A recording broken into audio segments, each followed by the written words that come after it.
Lebatnya hutan Amazon, di mana sinar matahari sulit menembus rimbunnya pepohonan, seekor bayangan besar melatap perlahan di antara air keruh sungai. Itulah anakonda hijau, ular terbesar dan terberat di dunia.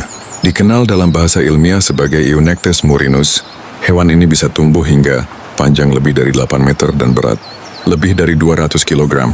Bagi penghuni Amazon, ia bukan sekadar ular, tapi raja rawa yang ditakuti dan dihormati. Anakonda hidup di kawasan berawa, sungai dan hutan yang tergenang air. Iedetele perenangulung, tubuhnya dirancang sempurna untuk bergerak senyap di bawah permukaan air. Lubang hidung dan matanya berada di atas. Kepala memungkinkannya mengintai mangsa tanpa terlihat. Saat siang hari terik, ia berdiam di bawah air dingin rawa. Saat malam tiba, ia menjadi pemburu mematikan yang nyaris tak bersuara.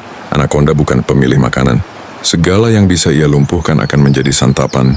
Ikan, burung, babi hutan, rusa, hingga caiman, kerabat buaya kecil penghuni Amazon. Ia tidak berbisa seperti kobra atau viper, namun kekuatannya ada pada otot tubuh yang luar biasa kuat. Dalam satu lilitan tekanan otot, anakonda bisa mencapai 90 PSI, pound per square inch. Cukup untuk menghentikan aliran darah mangsanya dalam hitungan detik. Setelah mangsa tak berdaya, anakonda menelannya utuh dengan rahang yang bisa meregang luar biasa lebar. Proses pencernaannya bisa memakan waktu berhari-hari bahkan berminggu-minggu, tergantung ukuran mangsa. Berbeda dengan banyak ular lainnya, anakonda melahirkan anak, bukan bertelur.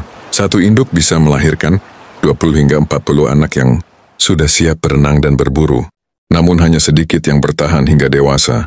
Hutan Amazon adalah tempat keras, penuh pemangsa. Induk betina biasanya jauh lebih besar daripada jantan.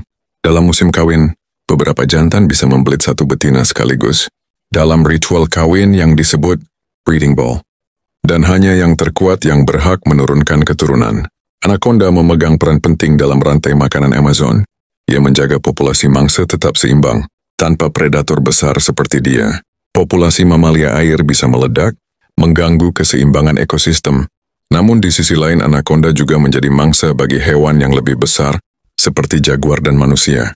Nama anakonda diselimuti mitos dan legenda. Ada yang percaya ia penjaga sungai, roh leluhur bahkan dewa air. Namun kini, banyak anakonda kehilangan habitat karena deforestasi dan perburuan liar. Kulitnya diburu untuk dijadikan tas dan sepatu, dan sebagian orang menangkapnya untuk hiburan dan perdagangan hewan eksotis. Padahal ular ini jarang sekali menyerang manusia. Ia lebih memilih bersembunyi ketimbang berkonfrontasi. Dalam dunia mereka, manusia adalah ancaman, bukan mangsa. Perubahan iklim dan penggundulan hutan membuat rawa dan sungai Amazon menyusut.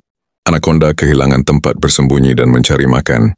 Setiap tahun, wilayah perairan Amazon semakin berkurang akibat pembangunan dan pembakaran hutan. Namun di tempat yang masih alami, anakonda tetap menjadi simbol kekuatan alam liar. Diam, sabar, dan mematikan. Saat malam kembali menyelimuti Amazon, bayangan besar itu melatap perlahan ke dalam air. Tak ada suara, tak ada amarah. Hanya ketenangan mematikan dari sang penguasa rawa.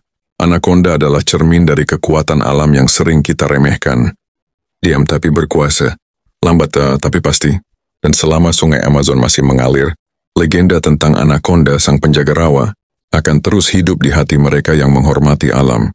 Jangan lupa like, share, dan subscribe untuk cerita-cerita alam liar lainnya. Hargai alam, lindungi habitatnya, dan biarkan mereka tetap hidup di dunia yang megah ini.